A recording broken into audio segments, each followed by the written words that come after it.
ബഹുമാനായ മുഖ്യമന്ത്രി Shri V D Satheesan എനിക്ക് നൽകിയ അംഗീകാരത്തിന് പ്രത്യേകമായ നന്ദി രേഖപ്പെടുത്തുകയാണ്. ഒരു പ്രശ്നം ഉന്നയിക്കുമ്പോൾ താർക്കികന്മാർ പ്രശ്നത്തിലേക്ക് ഇറങ്ങില്ല, ഡൈവേർട്ട് ചെയ്യാനുള്ള കാര്യങ്ങൾ ഉന്നയിക്കും. അദ്ദേഹം പറഞ്ഞു ബുദ്ധിജീവി, എഴുത്തുകാരൻ, പ്രഭാഷകൻ, എല്ലാം നല്ല അംഗീകാരം തന്നെ. പക്ഷെ ഞാൻ അദ്ദേഹത്തെ പോലെ ഏറ്റവും കൂടുതൽ പുസ്തകങ്ങൾ വായിച്ചിട്ടുള്ള ഒരാളല്ല. ഞാൻ അദ്ദേഹത്തെ പോലെ എല്ലാം പഠിച്ചു പറയുന്ന ഒരാളല്ല.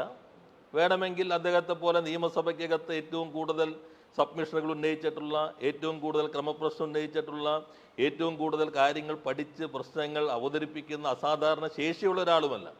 ഇതെല്ലാം ഞാനാണ് എന്ന് പറയുന്ന ഒരാൾക്ക് മറ്റൊരാളൊരു പ്രശ്നം ഉന്നയിക്കുമ്പോൾ ആ പ്രശ്നത്തിലേക്ക് കിടക്കാതെ ഈ രൂപത്തിൽ പറയുന്നതാണ് യഥാർത്ഥത്തിൽ മുഖ്യമന്ത്രിയാകണം എന്നാണ് ഞാൻ പറഞ്ഞത്. യഥാർത്ഥത്തിൽ അദ്ദേഹത്തിൻ്റെ ശരീരഭാഷയെക്കുറിച്ച് ഞാൻ പറഞ്ഞത്, അദ്ദേഹം പ്രതിപക്ഷ മേധാവിനെ പോലെ സംസാരിക്കുന്നു. അദ്ദേഹം എൻ്റെ കൂടി മുഖ്യമന്ത്രിയാണ്, കേരളത്തിൻ്റെ മുഖ്യമന്ത്രിയാണ്. അതനുസരിച്ചുള്ള പ്രതികരണമാണ് അദ്ദേഹത്തിൽ നിന്ന് പ്രതീക്ഷിക്കുന്നത്. അപ്പോൾ അങ്ങനെ ഒരു കാര്യം പറയുമ്പോൾ, ഇങ്ങനെ മറുപടി പറയുമ്പോൾ ഞാൻ പറഞ്ഞതിനെ പൂർണ്ണമായിട്ടും ഇന്ന് അദ്ദേഹത്തിൻ്റെ പത്രസമ്മേളനം സാധൂകരിച്ചു.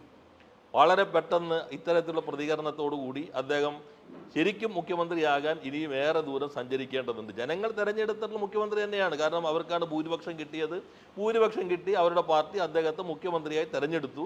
അപ്പോൾ അതിനനുസരിച്ച് അദ്ദേഹം ആ പാർട്ടിയുടെ മാത്രം മുഖ്യമന്ത്രിയോ ആ മുന്നണിയുടെ മാത്രം മുഖ്യമന്ത്രിയോ ആയിട്ടല്ല പ്രവർത്തിക്കേണ്ടത്, കേരളത്തിൻ്റെ ആകെ മുഖ്യമന്ത്രിയായിട്ട് പ്രവർത്തിക്കണം. ഇതിന് പകരം അദ്ദേഹം ഇത്തരത്തിലുള്ള പരാമർശം നടത്തിയത് ശരിയാണോ എന്നുള്ളത് അദ്ദേഹം തന്നെ ആലോചിക്കുക. രണ്ട്, യഥാർത്ഥത്തിൽ ഇന്ന് അദ്ദേഹത്തിൻ്റെ പത്രസമ്മേളനം മുഖ്യമന്ത്രി സത്യപ്രതിജ്ഞാ ലംഘനം നടത്തിയിരിക്കുന്നു.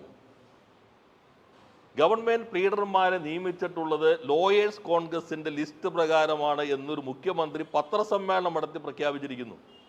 ആ ലിസ്റ്റ് മാത്രം അടിസ്ഥാനപ്പെടുത്തിയിട്ടല്ല, അത് ഞങ്ങൾ AGയുമായി ചർച്ച ചെയ്തു. എൻ്റെ കയ്യിൽ എൻ്റെ വീഡിയോ ഉണ്ട്, നിങ്ങളുടെ കയ്യിൽ എല്ലാവരും ഉണ്ടോ എന്നുള്ളതുകൊണ്ട് ഞാൻ പ്രത്യേകം എടുത്തു വച്ചിട്ടുണ്ട്. അത് വേണമെങ്കിൽ കേൾപ്പിക്കാം. അദ്ദേഹം പറയുന്നത് ലോയേഴ്സ് കോൺഗ്രസ് നൽകിയ ലിസ്റ്റാണ്. ആ ലിസ്റ്റിൽ ഈ 2 പേരുണ്ട്. ആ ലിസ്റ്റിൽ നിന്നല്ലാതെ ഞങ്ങൾ വേറെ ആൾ എടുത്തോ എന്ന് ചോദിച്ചാൽ ഞങ്ങൾ AGയുമായിട്ട് ചർച്ച ചെയ്തിട്ടുണ്ട്. അല്ലാതെ ലോയേഴ്സ് കോൺഗ്രസ് നൽകുന്ന അടിയിലല്ല ഞങ്ങൾ ഒപ്പിട്ടത്. അപ്പോൾ തീരുമാനത്തിൻ്റെ അടിസ്ഥാനം ലോയേഴ്സ് കോൺഗ്രസ് നൽകിയിട്ടുള്ള ലിസ്റ്റാണ് എന്ന് ഭരണഘടനാ പ്രകാരം പ്രീതിയോ പ്രത്യേകമായ താല്പര്യമോ ഇല്ലാതെ മുഖ്യമന്ത്രിയായി പ്രവർത്തിക്കുമെന്ന് സത്യപ്രതിജ്ഞ ചെയ്ത് അധികാരമേറ്റ ഒരാൾ മാധ്യമങ്ങളിലൂടെ സമൂഹത്തോട് പരസ്യമായി സമ്മതിച്ചിരിക്കുകയാണ്. അതാണ് ഞാൻ പറഞ്ഞത്, ചട്ടങ്ങളും നടപടിക്രമങ്ങളും പാലിക്കാതെ നടത്തിയിരിക്കുന്നു. സ്വജനപക്ഷപാതമാണ് നടത്തിയിട്ടുള്ളത്. തൻ്റെ പാർട്ടിയുമായി ബന്ധപ്പെട്ട സംഘടന നൽകിയ ലിസ്റ്റിലാണ് അടിസ്ഥാനം. ആ ലിസ്റ്റ് ഞങ്ങൾ AGയുമായി ചർച്ച ചെയ്തിരിക്കുന്നു.